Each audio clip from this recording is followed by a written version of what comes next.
नमस्कार। केमिस्ट्री नाम के YouTube चैनल पर आप सभी का पुनः स्वागत है। तो लीजिए, कक्षा 12 में अपना चैप्टर चल रहा है नो कोऑर्डिनेशन कंपाउंड उपसहसंयोजक यौगिक, और उसमें आज अपना टॉपिक है CFT क्रिस्टल फील्ड थ्योरी। बहुत ही महत्वपूर्ण क्रिस्टल फील्ड थ्योरी, और देने वाले साइंटिस्ट थे Bethe and Van Vleck. Bethe and Van Vleck, इन्होंने इस थ्योरी को दिया था। कई बुक्स में आपको बेथे की जगह ब्रेथे भी मिल सकता है, ये कोई मुद्दे वाली बात नहीं है। बेथे एंड वॉन वेलेक ने इस थ्योरी को दिया था, और जो बीबीटी में जो कमियां रह गई थी उन्हें सुधारते हुए यह थ्योरी दी गई थी। मुख्यतः इस थ्योरी की जब अपन बात करते हैं तो ये जो दो साइंटिस्ट थे, इन दोनों साइंटिस्ट ने यह थ्योरी जो दी थी वह आयनिक क्रिस्टल्स के लिए दी थी। आयनिक क्रिस्टल्स, उसकी वजह से इसे क्रिस्टल फील्ड थ्योरी कहा जाता है। लेकिन बाद में इसे इनऑर्गेनिक कंपाउंड्स के ऊपर ऑर्गल नामक साइंटिस्ट ने अप्लाई करा, और इनऑर्गेनिक में उसके बाद से इस थ्योरी का महत्व बढ़ गया, और उसके बाद से इसको अधिक महत्व के साथ में पढ़ा जाने लगा, और बाद में इसका और अधिक विस्तार हुआ। तो लेकिन जनक के रूप में अपन बेथे और वॉन वेलेक को ही जानते हैं। तो लीजिए शुरू करते हैं अपन इस थ्योरी के मुख्य अभिग्रहित क्या है। तो सबसे पहला अभिग्रहित जो आता है इस थ्योरी का, अपन यहां पढ़ रहे हैं मेटल और लिगेंड के बीच में जो बॉन्डिंग हो रही है यहां पर, यानी मेटल लिगेंड की बॉन्डिंग के फलस्वरूप जो संकुल बन रहा है, कॉम्प्लेक्स जो बन रहा है, वह कैसे बन रहा है, ये पढ़ रहे हैं। और इसको एक्सप्लेन करने के लिए अलग अलग थ्योरियां हैं। अपन ने सबसे पहले पढ़ा था वार्नर थ्योरी, वार्नर जो थ्योरी थी वो। सेकंड पढ़ा अपन ने बीबीटी, और आज अपन पढ़ रहे हैं CFT। इसके बाद में मॉडिफाइड थ्योरी आई थी जिसे अपन MOT कहते हैं या LFT कहते हैं, लिगेंड फील्ड थ्योरी। तो यहां पर अपन देख रहे हैं इस संकुल का फॉर्मेशन कैसे होगा। तो यह थ्योरी ये मानती है कि मेटल और लिगेंड से जो फॉर्मेशन हो रही है कॉम्प्लेक्स की, इसमें मेटल और लिगेंड के बीच में केवल और केवल इलेक्ट्रोस्टैटिक अट्रैक्शन फोर्स होता है। इलेक्ट्रोस्टैटिक अट्रैक्शन फोर्स मतलब ये रहा कि किसी प्रकार का कोवेलेंट कैरेक्टर नहीं है, केवल और केवल स्थिर विद्युत आकर्षण बल होता है धातु और लिगेंड के बीच में। यानी पहली बात बहुत महत्वपूर्ण है, यहां पर पूछा जाता है कि धातु और लिगेंड के बीच में CFT किस प्रकार का बॉन्ड मानती है, तो क्या कहेंगे, आयनिक बॉन्ड मानती है CFT। ठीक है, आयनिक बॉन्ड में मेटल पे कैसा माना, पॉजिटिव, और लिगेंड के ऊपर कैसा माना, नेगेटिव चार्ज। अब यहां पर देखिए, यदि कोई लिगेंड है उसके ऊपर नेगेटिव चार्ज है, जैसे Cl नेगेटिव है, Cn नेगेटिव है, तो ये तो नेगेटिवली चार्ज ऑलरेडी लिगेंड है।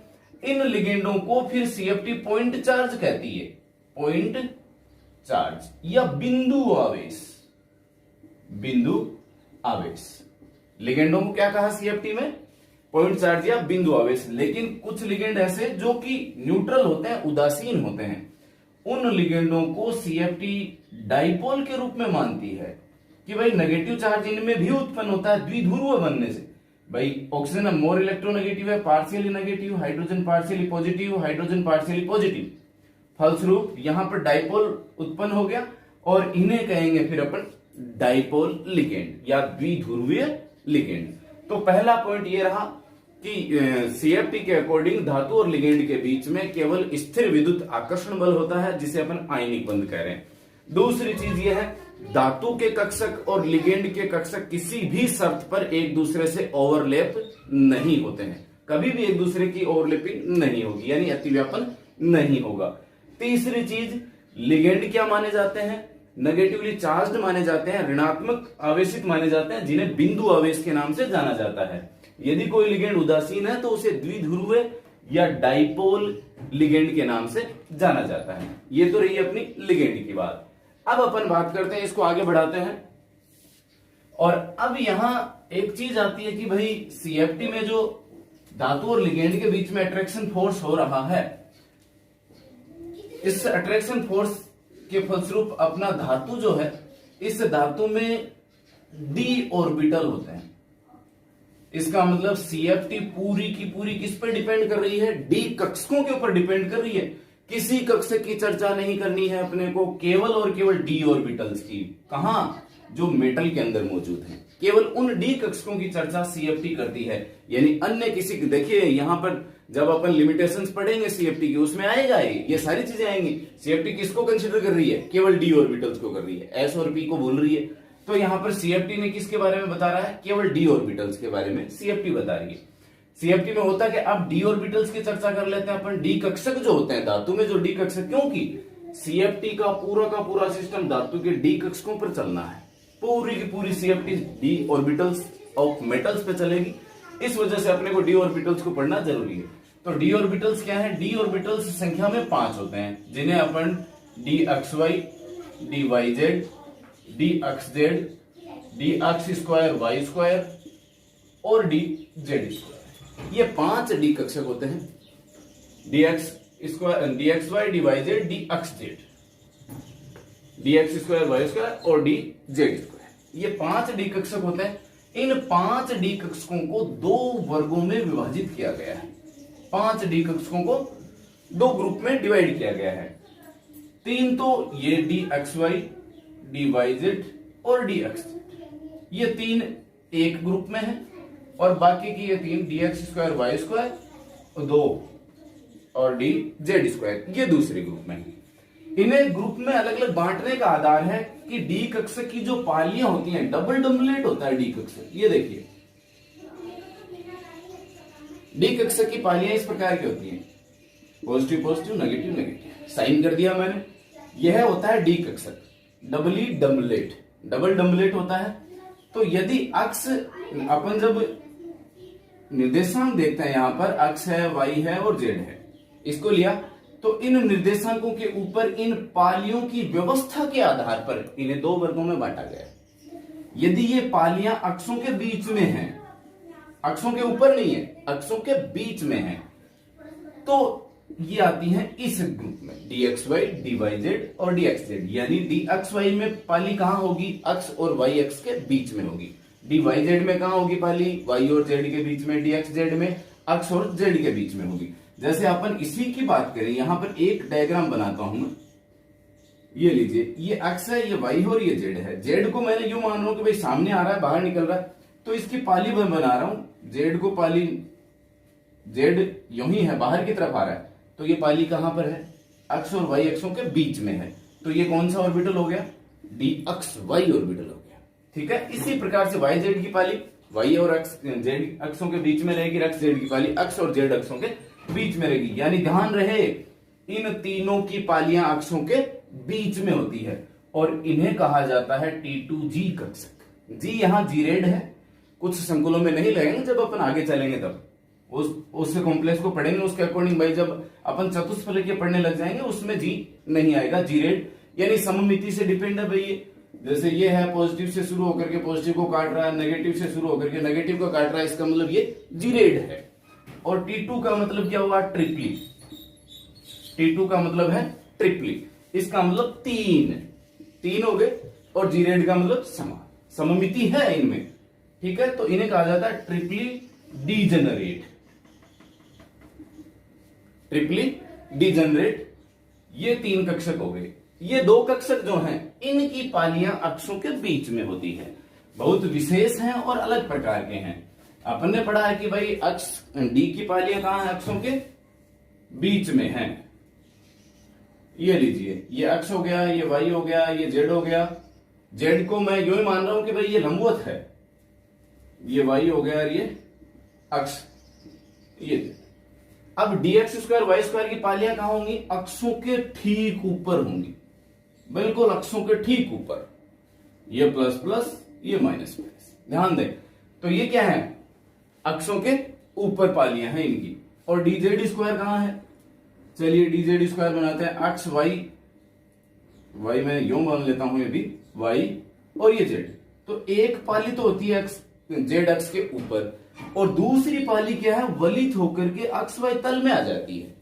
तो यह वलयित जो पाली है, इसको मैं अक्ष वाई तल में बनाया है मैंने, और जेड वाली को जेड अक्ष के ऊपर बनाया है। तो ये तो है डी जेड स्क्वायर, और ये है dx स्क्वायर वाई स्क्वायर कक्षक। तो ये इन कक्षकों की पालियां कहां हैं? अक्ष और वाई और जेड अक्षों के ऊपर, ठीक ऊपर हैं। और इनकी पालियां कहां हैं? अक्षों के ठीक बीच में है। तो इन्हें कहा जाता है ईजी। यहां ई जो है वो रेफर कर रहा है डबली डीजनरेट से, डबली डीजनरेट। यदि दो हैं और वो क्या है? दोनों के दोनों ये कक्षक हैं, D x square Y square और डी जेड स्क्वायर। तो बढ़ाते हैं अब इसको आगे। अब देखिए जो धातु के डी कक्षक हैं, अब यही काम में आने हैं अपने को। और लेते हैं अपन सीएफटी का आगे का फंडा। तो सीएफटी ने क्या कहा? अभी अभी अपन ने पढ़ा है कि भाई सीएफटी क्या मानती है? धातु लिगेंडों के बीच में अट्रैक्शन फोर्स मानती है, केवल आकर्षण बल मानती है। और अब यहां पर इसको आगे बढ़ा रहे हैं अपन और अष्टफलकीय के लिए ले लेते हैं अपन ऑक्टाहेड्रल। कोई भी एग्जांपल लेकर के अपन सीएफटी को समझेंगे तो बहुत आसानी से अपने समझ में आ जाएगा। यहां अष्टफलकीय की अपन बात करें तो ये मेटल हो गया। धातु के चारों तरफ मैं बना रहा हूं एक्स वाई और जेड एक्सिस। ये लीजिए, ये सब, ये एक्स हो गया, ये वाई हो गया, ये जेड हो गया, ठीक है। और अष्टफलकीय संकुल कौन से होते हैं? ML6, यानी 6 लिगेंड आते हैं। अब यहां देखो सीएफटी के अकॉर्डिंग जब लिगेंड है, अष्टफलकीय में लिगेंड कहां आते हैं? अक्षों के ठीक ऊपर से आते हैं। बिल्कुल ध्यान से समझेंगे। सीएफटी क्या कह रही है कि धातु पर पॉजिटिव चार्ज होता है और लिगेंड पे क्या होता है? नेगेटिव चार्ज होता है। इन दोनों में पॉजिटिव नेगेटिव ऑपोजिट होने के कारण कूलाम्बिक फोर्स लगता है और कूलाम्बिक बल के कारण ये क्या है? मेटल क्या है? इस धातु को अपनी ओर खींचना शुरू करता है। खींचेगा तो अट्रैक्शन फोर्स से इसके निकट आएगा। निकट आने पर प्रभाव किस पे पड़ेगा? इस धातु में मौजूद डी कक्षकों पर प्रभाव पड़ेगा, जो अभी डी कक्षक अपन ने पढ़े हैं। तो जब ये लिगेंड बहुत दूर दूर होते हैं तो ये डी कक्षक क्या होते हैं? सभी डी कक्षक एक समान ऊर्जा के होते हैं। जब लिगेंड धातु के पास नहीं आते और धातु अकेला है, विलगित पड़ा है, तो सारे के सारे डी कक्षक एक समान ऊर्जा के हैं और इन्हें कहा जाता है डीजेनरेट डी ऑर्बिटल्स, समभ्रंश डी कक्षक, समभ्रंश डी कक्षक, ठीक है। अब जैसे ही धातु ने इसको अपनी ओर खींचना शुरू करेगा तो लिगेंड धातु के थोड़ा निकट पहुंचेंगे तो एक बार क्या होगा? इन सभी डी कक्षकों की ऊर्जा एक साथ बढ़ेगी। ये वही है डी कक्षक, D x Y, D Y Z, D x Z, D x square Y square और डी जेड स्क्वायर। या मैं यूं लिख दूं शॉर्ट में T2G प्लस EG, दोनों कक्षक हैं इसके अंदर। तो ये पांचों डी कक्षक हैं। पहले सबकी ऊर्जा समान है। तो एक बार प्रश्न आया हुआ है, समभ्रंश डी कक्षक किसे कहते हैं? माध्यमिक शिक्षा बोर्ड की परीक्षा में, उच्च माध्यमिक परीक्षा में समभ्रंश डी कक्षक किसे कहते हैं? धातु के वे कक्षक जो समान ऊर्जा के हैं उन्हें समभ्रंश डी कक्षक कहा जाता है। समभ्रंश का मतलब ही समान ऊर्जा है। जैसे लिगेंड धातु के थोड़ा सा निकट पहुंचते हैं, इनकी ऊर्जा बढ़ती है और यह हो जाती है कुछ उच्च ऊर्जा के सारे कक्षक कुछ उच्च ऊर्जा के बन जाते हैं। इसे कहा जाता है hypothetical degenerate state, hypothetical degenerate D orbitals. Hypothetical मतलब ये बहुत ही तात्क्षणिक, कुछ एक सेकंड के लिए ये स्टेट आती है और उसके बाद में स्प्लिटिंग हो जाती है, विपाटन हो जाता है। तो यहां पर पहले क्या थे? धातु सभी जो डी कक्षक समान ऊर्जा के, लिगेंड थोड़े से पास है। अब यहां पर इनकी ऊर्जा बढ़ी क्यों? इसका कारण देखो क्या है। इसके पॉजिटिव के कारण, पॉजिटिव और नेगेटिव के अट्रैक्शन फोर्स के कारण लिगेंड इसके निकट आए। लेकिन यहां धातु में क्या है? धातु में डी कक्षक है साहब, मतलब इलेक्ट्रॉन है और लिगेंड पे कैसा चार्ज माना जा रहा है? Negative charge. अब यहां पर भी नेगेटिव, यहां पर भी नेगेटिव, तो अट्रैक्शन तो हो रहा है धातु और लिगेंड की वजह से, और साथ ही साथ इलेक्ट्रॉन और इसके नेगेटिव चार्ज की वजह से क्या शुरू हो गया? रिपल्सन शुरू हो गया। बिल्कुल दोनों के सेम चार्ज हो गए। तो दो चीजें यहां पर काम कर रही हैं, अट्रैक्शन भी काम कर रहा है पॉजिटिव नेगेटिव के बीच में, और रिपल्सन भी काम कर रहा है। जो धातु के डी कक्षक है, इलेक्ट्रॉन है, और लिगेंड के नेगेटिव चार्ज है, उसमें रिपल्सन हो रहा है। रिपल्सन के फलस्वरूप ऊर्जा बढ़ती है, अट्रैक्शन से ऊर्जा घटती है। तो जैसे ही ये निकट आया, निकट आने से एक साथ इन डी कक्षकों की ऊर्जा बढ़ी और एक आंशिक कुछ काल्पनिक ऊर्जा अवस्था वाली एक अवस्था प्राप्त होगी, जिसे अपन ने कह दिया हाइपोथेटिकल डीजनरेट स्टेट। और जैसे अब ये और ज्यादा अट्रैक्शन होगा, तो यहां पर देखिएगा बिल्कुल सावधानी से, ये लिगेंड जब और ज्यादा इस धातु के निकट आएंगे तो धातु ये कहां से आ रहे हैं, अष्टफलकीय में लिगेंड अक्षों के ठीक ऊपर से आ रहे हैं। और डी कक्षक, वो डी कक्षक कौन से हैं जो अक्षों के ऊपर हैं, जिनकी पालियां, वो है साहब dx स्क्वायर, वाई स्क्वायर और dz स्क्वायर। ये दो कक्षक हैं जिनकी पालियां अक्षों के ठीक ऊपर हैं। और बाकी के जो बच गए dxy, dyz और dxz, इनकी पालियां कहां हैं, अक्षों के बीच में। और बीच में से तो लिगेंड आ नहीं रहे, लिगेंड कहां रहे, अक्षों के ठीक ऊपर से आ रहे हैं। तो यहां सामना किससे होता है इनका, डायरेक्ट इन लिगेंडों का सामना उन कक्षकों से होता है जिनकी पालियां अक्षों के ठीक ऊपर है, मतलब यहां माइनस और यहां माइनस। और समान आवेश, भाई कक्षक का मतलब इलेक्ट्रॉन ही, जहां इलेक्ट्रॉन के पाए जाने की संभावना अधिक है, तो यहां इलेक्ट्रॉन है, तो सीधी सीधी बात होगी इलेक्ट्रॉन इलेक्ट्रॉन के बीच में रिपल्सन हुआ, और रिपल्सन से इन कक्षकों की ऊर्जा होगी ज्यादा। और जो कक्षक बीच में थे, जिनके पालियां अक्षों के बीच में है, उनकी ऊर्जा होगी कम। तो यहां पर ये जो डी जनरेट स्टेट है, अब यह विपाटित होने वाली है, और वो कक्षक जो जिनकी पालियां अक्षों के ठीक ऊपर थी, वो तो हो गए ज्यादा ऊर्जा के, और जिनकी पालियां अक्षों के ठीक नीचे थी, अक्षों के ठीक बीच में थी, वो हो गए उसी अनुपात में सेंटर ऑफ ग्रेविटी या गुरुत्व के नियम का पालन करते हुए कम ऊर्जा के हो गए। तो यहां पर अधिक ऊर्जा वाले कौन से हुए, ईजी कक्षक, जिन्हें अपन क्या कर रहे हैं, dx स्क्वायर, वाई स्क्वायर और dz स्क्वायर। और ये हो गया T2G कक्षक, जिन्हें अपन ने कहा dxy, dyz और dxz, ये हो गया। और बीच में जो उच्च ऊर्जा वाली सेंटर लाइन है, इससे अपन कहते हैं barycentre line, barycentre line, barycentre line. यहां पर डी कक्षकों का दो ऊर्जा स्तरों में विपाटन ही कहलाता है क्रिस्टल फील्ड विपाटन, क्रिस्टल क्षेत्र विपाटन। और ये जो क्रिस्टल क्षेत्र विपाटन दिखा है, इसके लिए ऊर्जा दिखाते हैं अपन डेल्टा ओ। क्रिस्टल क्षेत्र विपाटन डेल्टा से निरूपित कर रहे हैं, और इसमें ओ यहां रेफर कर रहा है ऑक्टाहेड्रल के लिए। यदि टेट्राहेड्रल होगा तो डेल्टा टी लिखेंगे अपन, स्क्वायर प्लेनर होगा तो एस पी लिखेंगे अपन। तो इस प्रकार से इसके साथ साथ चलती रहेगी। अब डेल्टा ओ हो गया। अब यहां देखिए, मैंने एक नाम लिया सेंटर ऑफ ग्रेविटी का पालन करते हैं, इसका मतलब 5 डी कक्षक हैं, इनमें से 2 उच्च ऊर्जा के हो गए और 3 निम्न ऊर्जा के हो गए। तो ये जितने ये कक्षक उच्च ऊर्जा के हुए हैं, उसी अनुपात में बाकी के कक्षक निम्न ऊर्जा के हो जाते हैं। कैसे होते हैं, ये जो सेंटर, ये जो विपाटन ऊर्जा, इसे मैंने डेल्टा ओ या 10 डीक्यू द्वारा भी निरूपित करते हैं। डीक्यू के रूप में ले अपन, तो 1 डेल्टा इक्वल टू होता है 10 डीक्यू। तो 1 डेल्टा ओ है, इसकी वैल्यू होगी 10 डीक्यू। अब इसे यहां से यहां तक बांटे यदि, तो यह है बेरी सेंटर लाइन से ईजी कक्षक होते हैं वो 0.6 डेल्टा ओ अथवा 6 डीक्यू उच्च ऊर्जा वाले होते हैं। नीचे वाले की बात करें 0.4 डेल्टा ओ, यहां से यहां तक नीचे वाले, अथवा 4 डीक्यू, ये निम्न ऊर्जा के होते हैं। अब आपके दिमाग में आया होगा कि भाई ऊपर वाले तो 6 डीक्यू चढ़े हैं, नीचे वाले 4 ही गिरे, ऐसा कैसे हुआ? मैं कह रहा हूं कि जितना ये ऊपर ऊर्जा में जाएगा उतना ही नीचे गिरेगा। इसका मतलब देखिए अब यहां ध्यान से, 6 डीक्यू को लेते हो, एक ऑर्बिटल गया 6 डीक्यू ज्यादा ऊर्जा का हुआ, दूसरा ऑर्बिटल गया 6 और गया, कितना हुआ 12। अब नीचे आया, एक ऑर्बिटल आया 4, दूसरा आया 8, तीसरा आया 12, हो गए 12 डीक्यू ऊर्जा ऊपर होगी, 12 डीक्यू ऊर्जा नीचे होगी। भाई नीचे 3 आए, 1 2 3 कक्षक, एक जब आ रहा है तो कितनी ऊर्जा मुक्त कर रहा है 4, दूसरा आया 4 और गई, तीसरा आया 4 और हुई, कितनी होगी 12। ऐसे ही 2 ऊपर गए, एक 6 ले रहा है, दूसरा 6 ले रहा है, तो होगी 12। तो हो गया सेंटर ऑफ ग्रेविटी नियम का पालन। तो यहां पर इससे कहा अपने क्रिस्टल फील्ड विपाटन, और यहां जो एनर्जी है उसे अपन कह रहे हैं क्रिस्टल फील्ड विपाटन ऊर्जा। तो देखिए अब यहां पर जो क्रिस्टल फील्ड विपाटन का मैंने अष्टफलकीय का एग्जांपल लेकर के आपके सामने रखा है, फटाफट एक बार समराइज करवा देते हैं।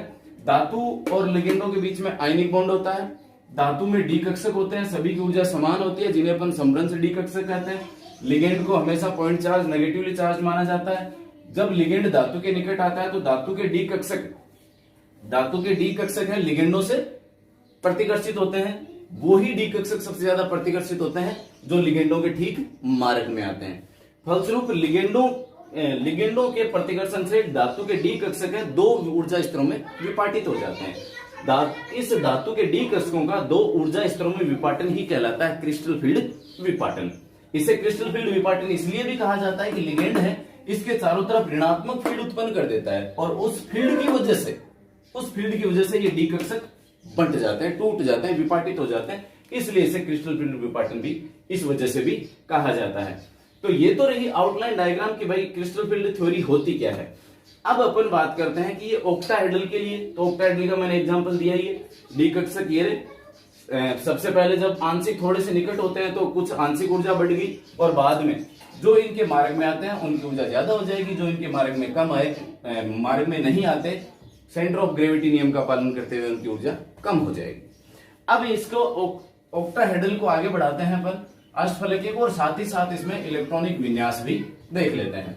इलेक्ट्रॉनिक विन्यास देखिए ये बहुत बार पूछा जाता है, आईआईटी, पीईटी, पीएम आईआईटी और एनईईटी, जेई वगैरह की परीक्षा में बहुत बार पूछा जाता है इस प्रकार का प्रश्न। मान लीजिए ये दिया अगले ने क्वेश्चन कि भाई COF6 है 3 नेगेटिव और इसका पूछा है कि इस संकुल का इलेक्ट्रॉनिक विन्यास बताओ, तो संकुल का पूछ रहा है। तो संकुल का पूछे तो अपन ने कोबाल्ट लिखा, कोबाल्ट का इलेक्ट्रॉनिक विन्यास कितना होता है 3d7 4s2 ये होता है। कोबाल्ट यहाँ कौन सी ऑक्सीडेशन स्टेट में, +3 में है, तो कोबाल्ट यहाँ CO3 प्लस 3d6 4s0, भाई 2 यहां से निकल गए, यहां से निकल गए, 3 निकल गए, 3d6 4s0 हो गया। 6 इलेक्ट्रॉन भरने हैं साहब, 1 2 3 4 5 और 6। यहां पर भी जब तक इनकी ऊर्जा समान है, समान ऊर्जा में ये कक्षक, समान ऊर्जा वाले कक्षकों में इलेक्ट्रॉन एक समान रूप से भरे जा रहे हैं। अब यहां पर आगे लेते हैं अपन इसको। अब यहां पर जैसे स्प्लिटिंग हो गई है, इसमें स्प्लिटिंग होते ही अब देखिए सबसे पहले इलेक्ट्रॉन कहां आएगा, नीचे वाले में 1। भाई पहला काम वो होगा जब ऊर्जा त्यागी जाती है, ऊर्जा कम होने से स्थायित्व बढ़ जाता है।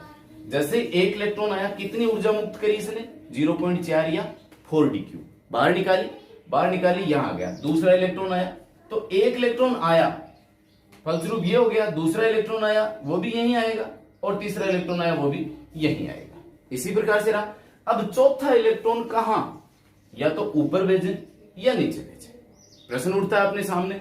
तो इसको यहीं रोकते हुए मैं यहां अब बता रहा हूं कि मान लो डी में 1 इलेक्ट्रॉन है, जैसे 6 इलेक्ट्रॉन मैं नहीं मान रहा, इस प्रश्न को मैंने यहीं रोका है और इस प्रश्न को आगे बढ़ाएंगे आपके लिए प्रश्न छोड़ते हुए बीच में। मान लो डी में 1 इलेक्ट्रॉन आया, इलेक्ट्रॉनिक विन्यास की चर्चा हो रही थी, तो ये इलेक्ट्रॉन यहां, ये कहां आएगा, यहीं आएगा। तो इसका इलेक्ट्रॉनिक विन्यास क्या रहेगा, T2G में कितने आ गए, 1। T2G में कितने इलेक्ट्रॉन है, 1 इलेक्ट्रॉन, और Eg क्या रहेगा, खाली। जब 2 वाले लें, D2 विन्यास वाला लें, D1 के लिए क्या रहेगा 1, और D2 में, T2G में कितने आएंगे 2, और Eg खाली। भाई एक और आ गया यहां पर। D3 की बात करें, 3 आ गए, तो तीसरा यहां आ जाएगा, तो D3 के लिए क्या रहेगा, T2G 3 Eg 0। अब आ गया D4, जो प्रश्न में यहां चाह रहा था वो आ गया। अब चौथा आ गया, चौथा अब यहां डाले या यहां डाले, ये डिपेंड करेगा किस पर, ये डिपेंड करेगा कि ये जो विपाटन हो रहा है, ये विपाटन कितना हो रहा है। यदि यहां 2 ऊर्जाएं देखिए, यहां एक तो है विपाटन ऊर्जा, एक विपाटन ऊर्जा है, और दूसरा नाम आता है पेयरिंग एनर्जी, युग्मन ऊर्जा। युग्मन ऊर्जा, इन 2 ऊर्जाओं को समझना आपको जरूरी है। विपाटन ऊर्जा क्या है, जितना विपाटन हो गया वो विपाटन ऊर्जा होगी। पेयरिंग एनर्जी क्या है, 1 इलेक्ट्रॉन यहां है, मान लो 1 इलेक्ट्रॉन के पास में दूसरा इलेक्ट्रॉन डालें, तो डालने के लिए अपने को ऊर्जा देनी पड़ती है, यानी इलेक्ट्रॉन को युग्मित करवाने के लिए अपने को एनर्जी देनी पड़ती है। इस एनर्जी को अपन कहते हैं युग्मन ऊर्जा। तो यहां देखिएगा चौथा इलेक्ट्रॉन आ रहा है, 3 तो ये थे, चौथा इलेक्ट्रॉन यहां आया, यहां तो सम्मित है ही, लेकिन अब चौथा इलेक्ट्रॉन यहां आएगा तो आपको क्या करना पड़ेगा, ऊर्जा देनी पड़ेगी, और ऊपर चढ़ाओगे तो भी ऊर्जा देनी पड़ेगी। ऊर्जा तो ऊपर जाने, भाई ऊर्जा यहां तक ही तो है, इससे नीचे गिरेगा तो निकलेगी, इससे ऊपर चढ़ेगा तो चाहिए इसको। तो चौथा इलेक्ट्रॉन नीचे आ रहा है, तो नीचे आएगा तो ऊर्जा मुक्त तो करेगा, लेकिन इससे जोड़ने के लिए ऊर्जा देनी भी पड़ेगी, और ऊपर चढ़ाने के लिए भी आपको ऊर्जा देनी पड़ेगी। तो क्या काम होगा, इन दोनों में से जो ऊर्जा कम होगी, जो जिस ऊर्जा का मान कम होगा वही काम होगा, कम ऊर्जा पे काम होगा। तो यहां यदि विपाटन ऊर्जा का मान पेयरिंग ऊर्जा से कम है, यानी विपाटन ऊर्जा छोटी है, विपाटन ऊर्जा का मान मतलब विपाटन में कम ऊर्जा चाहिए, इसका मान जैसे मान लो 10 डिग्री है, और इसका मान लो कि इससे ज्यादा हो गया, ज्यादा चाहिए, मान लो युग्मन के लिए ज्यादा ऊर्जा चाहिए, विपाटन के लिए कम चाहिए। मैं कह रहा हूं कि विपाटन ऊर्जा का मान पेयरिंग ऊर्जा से ज्यादा, यानी ऊर्जा ज्यादा किस में लगेगी, युग्मन में लगेगी, तो युग्मन वाला काम वो नहीं करेगा, और इलेक्ट्रॉन कहां जाएगा, ऊपर जाएगा। ठीक है। और यदि विपाटन ऊर्जा का मान ज्यादा हो गया पेयरिंग एनर्जी से, यानी ये बहुत ज्यादा फट गई विपाटन ऊर्जा, फलस्वरूप क्या रहेगा, इलेक्ट्रॉन ऊपर चढ़ने की बजाय उसको ज्यादा ऊर्जा चाहिए, तो वो क्या काम करेगा, युग्मन करेगा, युग्मन करेगा, तो फिर चौथा इलेक्ट्रॉन कहां आएगा, नीचे, यही तो रहेगा ना। तो डिपेंड, अब देखो डिपेंड इन दोनों पे कर रहा है। तो मैं एक चीज बता दूं भाई, विपाटन ऊर्जा जो है ये कब ज्यादा फटेगा, कब कम फटेगा, तो इसका जो विपाटन है ये डिपेंड करता है लिगेंडों पर। लिगेंड, यहां जितने भी लिगेंड हैं उन लिगेंडों को उनकी सामर्थ्य के घटते या बढ़ते क्रम में अपन व्यवस्थित कर सकते हैं। तो लिगेंडों को लेकर के उनकी सामर्थ्य के अनुसार एक श्रेणी बनाई गई है, जिससे अपन स्पेक्ट्रो रसायन श्रेणी कहते हैं, स्पेक्ट्रोकेमिकल श्रेणी के नाम से जाना जाता है। उसमें प्रबल से दुर्बल की तरफ लिगेंड है, तो वो रसायन श्रेणी अपन पढ़ेंगे फिर से। लेकिन यहां मैं आपको बता दूं, अक्स और H2O जो मैंने वीबीटी में बताया था, हेलोजन FCl-Bri और जल, इनको आप वीक फील्ड लिगेंड माने, दुर्बल क्षेत्र लिगेंड है, यानी यदि ये रहेंगे ना तो विपाटन ज्यादा नहीं होगा, छोटा सा विपाटन होगा। अन्य कोई हो गए इनके अलावा तो विपाटन बढ़ जाएगा। इसका मतलब यदि ये हैं, इन्हें मैं दुर्बल क्षेत्र लिगेंड कह रहा हूं, वीक फील्ड लिगेंड, पूरी स्पेक्ट्रो रसायन श्रेणी की एक अलग क्लास होगी, लेकिन अभी अपने बीच में आ रहा है, इस क्वेश्चन को सोल्व करना है, तो यहीं पर इसको खत्म कर दें अपन। हेलोजन या H2O है तो इन्हें वीक फील्ड लिगेंड कहा जाता है, वीबीटी में मैंने बताया था आपको। तो यदि ये मौजूद हैं तो उस स्थिति में क्या होगा, विपाटन ऊर्जा का मान हमेशा पेयरिंग ऊर्जा से कम होगा, फलस्वरूप इलेक्ट्रॉन क्या करेगा, नीचे ना आकर के ऊपर जाएगा। ठीक है। और इसके अलावा कोई लिगेंड आ गया तो इलेक्ट्रॉन नीचे आना पसंद करेगा। तो यहां पर D4 में फिर दो चीजें आ जाती हैं, एक तो strong field ligand, strong field, और एक हो गया वीक फील्ड लिगेंड, यानी दुर्बल क्षेत्र लिगेंड और प्रबल क्षेत्र लिगेंड। ये दुर्बल क्षेत्र लिगेंड हो गए जो मैं अभी बता रहा हूं, X और H2O वाले। यदि D4 है और स्ट्रॉन्ग फील्ड है, मतलब ज्यादा फटा हुआ है, तो इलेक्ट्रॉन क्या कहां जाएगा, युग्मन करेगा, ज्यादा फटा हुआ तो ऊपर नहीं चढ़ पाएगा, स्ट्रॉन्ग हो गया, तो इलेक्ट्रॉनिक विन्यास क्या रहेगा, T2G4 और Eg0। और यदि वीक फील्ड लिगेंड है, दुर्बल है, फटा हुआ का मतलब जैसे X या H2O है, तो इलेक्ट्रॉन नीचे ना आकर के कहां जाएगा, ऊपर। तो T2G में तो 3 ही रहेंगे और एक ऊपर आ गया, तो Eg में आ गया 1। ठीक है। इस प्रकार से अब D5 ले, मान लो D5 5 इलेक्ट्रॉन है D में। अब 5 कैसे अरेंज करेंगे अपन, स्ट्रॉन्ग है तो वही T2G5, Eg में 0, वीक हो गया तो T2G में 3 और Eg में 1 और चढ़ गया, भाई 3 ये रहे, एक ये रहा, एक ये रहा, हो गया। इस प्रकार से अपन अरेंज करते हैं, इसको आगे बढ़ाते हैं। देखो अब D5 के बाद में D6 लेते हैं, D6 का ये एग्जांपल है अपना। अब D6 में T2G, अब देखिए D6 में क्या किया अपन ने, 6 लिगेंड हैं, 1 2 3 4 5 1 6, ये लो साहब 6 लिगेंड हो गए, इसी की चर्चा हो गई। अब 3 इलेक्ट्रॉन तो बढ़ दिए, 3 और बच गए, भाई ये आ गया ना अपना 3D6 4S0। इसका इलेक्ट्रॉनिक विन्यास अब लिख लेंगे अपन, D6 इलेक्ट्रॉनिक विन्यास के, भाई इसमें D में 6 इलेक्ट्रॉन है, S है नहीं, खाली है पूरा, S का मतलब ही नहीं है, 6 इलेक्ट्रॉन अपने को भरने, 3 तो यहां भर गए। अब बाकी के क्या करें, ऊपर ले जाएं या नीचे रखें, तो किसको देखेंगे, लिगेंड को। लिगेंड क्या है, हेलोजन है, हेलोजन है तो विपाटन क्या हुआ है, कम हुआ है, इसका मतलब इलेक्ट्रॉन कहां जाएगा, ऊपर जाएगा। तो 3 तो ये रहे, चौथा, पांचवा, 5 हो गए। अब कोई चारा नहीं है, अब ऊपर जाएगा तो भी युग्मन करेगा, नीचे आएगा तो भी युग्मन करेगा, तो फिर कहां लाओगे, नीचे लाओ। ठीक है, तो यदि वीक फील्ड लिगेंड है, यहां वीक हो गया और ये वाला स्ट्रॉन्ग का कर लेंगे अपन। तो वीक के लिए इसका इलेक्ट्रॉनिक विन्यास क्या रहा, इसका इलेक्ट्रॉनिक विन्यास रहा T2G में कितने है, 4, और EG में कितने, 2 इलेक्ट्रॉन। और यदि यही स्ट्रॉन्ग होता, जैसे इसकी जगह पर NH3 हो जाता, फ्लोरीन की जगह पर हो जाता NH3, तो अन्य लिगेंड होता, तो फिर 6 इलेक्ट्रॉन कहां भरे जाते हैं, 1 2 3, फिर चौथा ऊपर नहीं जाता, चौथा यहां, पांचवा यहां और छठा यहां, 6 के 6 यहां भर जाते। तो T2G क्या हो गया, पूरा भर गया। तो T2G 6 और EG में 0, ये बात है। ऐसे ही D7 का अपन लिख लेंगे। D7 में स्ट्रॉन्ग में क्या रहेगा, अब T2G तो पूरा भर गया, अब ऊपर ही जाएगा, EG में 1 और यहां T2G में 4 हो गए थे, वीक में 5 हो जाएंगे अब, और EG में 2 रहेंगे। इस प्रकार से यह क्रम चलता जाएगा और अपन सारे के सारे जो d ऑर्बिटल्स हैं उनका इलेक्ट्रॉनिक विन्यास नोट कर लेंगे। तो यहां पर इसको और आगे बढ़ाते हैं और D8 का ले लेते हैं। D8 में T2G 6 भरा हुआ है, EG में कितने आ गए, 2, यहां T2G में 1 और बढ़ गया, EG में 2 है, सेम आ गया। अब आगे वाले सेम ही चलेंगे, D9 और D10। D9 में T2G 6 EG 3, ये T2G 6 EG 3। अब नेक्स्ट में T2G 6 EG 4, यहां T2G 6 EG 4। ये रहा अपना इनका इलेक्ट्रॉनिक विन्यास। तो आप लोगों के लिए एक प्रश्न है, वो प्रश्न ये रहा आपका, कोबाल्ट का साथ में NH3 को लिख दिया है मैंने, जो अभी मैंने लिखा था, ये लीजिए। और इसका इलेक्ट्रॉनिक विन्यास लिख करके आप फटाफट कमेंट बॉक्स में लिखकर रख दीजिएगा। लीजिए, तो ये रही अपनी अष्टफलकीय के लिए CFT। अब चर्चा करते हैं अपन चतुष्फलकीय के लिए। लीजिए, अब देखते हैं अपन चतुष्फलकीय के लिए। तो चतुष्फलकीय जिसे अपन टेट्राहेड्रल बोल रहे हैं, टेट्राहेड्रल में देखिए क्या करना है। ये मेटल लिया अपन ने, मेटल के बाद में अब इसके चारों तरफ अपन बना देते हैं इसके वही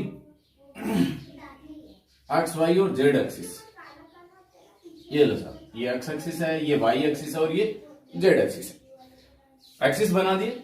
अब अपन यहां पर इसमें क्या है, लिगेंड यहां अक्षों के ठीक ऊपर से नहीं आते। यहां देखिए क्या रहेगा, चतुष्फलकीय बना रहा हूं, 1 2 3 और 4 बन गया चतुष्फलकीय। लिगेंड यहां कहां से आ रहे हैं, अक्षों के बीच में से। लिगेंड कहां से आए हैं, अक्षों के बीच में से। और अष्टफलकीय में कहां से आ रहे थे, अक्षों के ठीक ऊपर से। तो यहां लिगेंड अक्षों के बीच में से आए हैं। इसको मैं जैसे ऐड करके आपको चतुष्फलकीय दिखाता हूं, ये लीजिए, बन गया चतुष्फलकीय। अब यहां पर लिगेंड आ रहे हैं अक्षों के बीच में से। तो शुरू करते हैं अपन। जब शुरुआत की अपन बात करते हैं तो लिगेंड क्या है, लिगेंड जब इससे दूर रहते हैं तो धातु के सभी डी कक्षक समान ऊर्जा के हैं, जिन्हें अपन क्या करें, समभ्रंश डी कक्षक, समभ्रंश डी कक्षक। जैसे ही लिगेंड थोड़े निकट आते हैं तो हल्का सा निकट आएंगे, किस वजह से, धातु पर पॉजिटिव और लिगेंड पर नेगेटिव चार्ज मानने की वजह से ये अट्रैक्शन होगा और अट्रैक्शन के फलस्वरूप ये निकट आएंगे। और निकट आने से धातु के डी कक्षक हैं वो कुछ उच्च ऊर्जा के बन जाएंगे, जिसे अपन कह रहे हैं हाइपोथेटिकल डीजनरेट स्टेट, वही चलेगा, hypothetical degenerate state, D orbitals. ये हो गए। अब साहब जब लिगेंड और ज्यादा निकट आ गए तो देखिए अब यहां पर लिगेंड के मार्ग में कौन से कक्षक आ रहे हैं, तो धातु के जो कक्षक मैंने बताए थे आपको, d x y, D Y z और डी एक्स जेड, ये तीनों की पालियां कहां हैं, अक्षों के बीच में। और लिगेंड कहां से आ रहे हैं, अक्षों के बीच में से आ रहे हैं। इसका मतलब अभी ज्यादा ऊर्जा के कौन होंगे, ये तीन कक्षक। और जो लिगेंड इन अक्षों के ठीक ऊपर पड़े हुए हैं, उनके बारे में कोई आ ही नहीं रहा। जो कक्षक अक्षों के ऊपर हैं उनके मार्ग में कोई लिगेंड नहीं आ रहा, तो उनकी ऊर्जा उसी अनुपात में कम हो जाएगी। तो अक्षों के बीच में जो लिगेंड है ये रहे तीनों, ये उच्च ऊर्जा के बन जाएंगे। तो उसका ठीक विपरीत हो रहा है, ये T2 और यहां पर ये 3 उच्च ऊर्जा के बन गए जो अक्षों के मार्ग में थे, और बाकी के 2 निम्न ऊर्जा के बन गए। उसी अनुपात में जो स्प्लिटिंग हुई यहां पर उसे अपन कह रहे हैं क्रिस्टल फील्ड स्प्लिटिंग। इसे डेल्टा टी से निरूपित कर रहे हैं, यहाँ 10dq है वही की वो। ये उच्च ऊर्जा वाली लाइन है। कई बुक्स में आपको मिलेगा कि यहां से ये लाइन खींच करके बता देते हैं कि ये बेरी सेंटर लाइन है, लेकिन ये नहीं होती। बेरी सेंटर लाइन हमेशा उच्च ऊर्जा वाली जो लाइन होती है उससे अपन बेरी सेंटर लाइन कहते हैं। तो ये होगी बेरी सेंटर लाइन। अब 3 ऊपर गए हैं वही 4dq या 0.4 डेल्टा ओ, 2 नीचे हैं तो 6dq या 0.6 डेल्टा ओ। स्प्लिटिंग हो गई। अब फटाफट इसमें इलेक्ट्रॉन भर लेते हैं अपन। इलेक्ट्रॉन वही एक यहां पर, यहां। तो यदि D1 विन्यास है अपना, D1 कॉन्फ़िगरेशन रहेगा तो क्या रहेगा, E में 1 और T2 में 0। अब यहां देखिएगा, यहां अपन G नहीं लगाते, जीरेड नहीं लगाते। क्यों नहीं लगाते? क्योंकि जो अभी अपना डायग्राम बना हुआ था उसमें सममिति नहीं आती है। सममिति नहीं होने की वजह से अपन इसमें G का प्रयोग नहीं करते हैं। भाई जो ऑर्बिटल्स हैं और जो स्ट्रक्चर थी इसकी टेट्राहेड्रल वो सममिति में नहीं थी, तो जीरेड में अपन G यहां पर इसमें नहीं लगाते। हालांकि कुछ बुक्स में मिलता है, लेकिन एक्चुअल में यहां पर G अपन नहीं लगाएंगे। जो उच्च ऊर्जा वाले हैं ट्रिपली वाले वो ऊपर चले गए, निम्न ऊर्जा वाले वो नीचे आ गए। अब यहां पर देखिएगा दूसरी चीज सबसे महत्वपूर्ण, यहां स्ट्रॉन्ग फील्ड लिगेंड या वीक फील्ड लिगेंड का कोई मैटर नहीं रहेगा। क्यों नहीं रहेगा? क्योंकि लिगेंड जो मार्ग बीच में से आ रहे थे वो एग्जैक्ट बीच में से नहीं आ रहे हैं, वो हल्के से बीच में से आ रहे हैं। ना तो वो पूर्णतः अक्षों के ऊपर से आ रहे हैं और ना ही वो पूर्णतः अक्षों के बीच में से आ रहे हैं। इसका मतलब ये हुआ कि स्प्लिटिंग तो हुई लेकिन बहुत ज्यादा नहीं होगी, क्योंकि एग्जैक्ट मार्ग में नहीं आते। इसलिए डी कक्षक में यहां पर स्प्लिटिंग बहुत ज्यादा नहीं होती, तो कोई समस्या नहीं है, चाहे लिगेंड स्ट्रॉन्ग हो चाहे वीक हो। स्प्लिटिंग में एनर्जी ऐसी रहेगी, स्प्लिटिंग ज्यादा नहीं होगी, और स्प्लिटिंग ज्यादा नहीं होगी तो एक इलेक्ट्रॉन यहां, दूसरा यहां, तीसरा हमेशा कहां जाएगा, ऊपर ही जाएगा। अब इसमें युग्मन वाली चर्चा ही नहीं करनी है अपने को। तो D1 के लिए ये रहा। D2 में क्या रहेगा, 2 इलेक्ट्रॉन आ गए E में और D2 खाली रह गया। D3 में E में 2 ही रहेंगे और ऊपर जाएगा, बिल्कुल चाहे स्ट्रॉन्ग हो चाहे वीक हो। फिर D4 में E2, T2 में 2 हो गए, यहां और आ गया D4 में 4, D5 में E2 में 2 और T2 में 3, D6 में E में कितने हो गए, 3। अब यहां 3 एक एक तो भरी गया, अब यहां से शुरू हो गया। T2G में 3 रहे, T2 में D7 में E4 हो गया, T2 में 3 रह गए, D8 में अब E4 तो कंप्लीट भरी गया, अब T2 में चलेगा। D9 में E4, T2 5 और D10 इसमें E4 और T2 6। तो इस प्रकार से अपन इनका इलेक्ट्रॉनिक विन्यास लिख सकते हैं। अब फटाफट ले लेते हैं अपन NiCl4 2 नेगेटिव का इलेक्ट्रॉनिक विन्यास कैसे लिखेंगे अपन इसके लिए। तो NiCl4 2 नेगेटिव में निकिल का इलेक्ट्रॉनिक विन्यास बताइए। निकिल का इलेक्ट्रॉनिक विन्यास होता है 3D8 4s2। यहां निकिल +2 ऑक्सीडेशन स्टेट में निकालना सिखाया हुआ है, मेरे पिछले वीडियो में देख लें आप आराम से। 2 इलेक्ट्रॉन यहां से गए, 3D8 4s0। डी में 8 इलेक्ट्रॉन, 1 2 3 4 5 6 7 8, 1 2 3 4 5 6 7 8। अब यहां इलेक्ट्रॉन भरे 1 2 3 4 5 6 7 8 हो गया।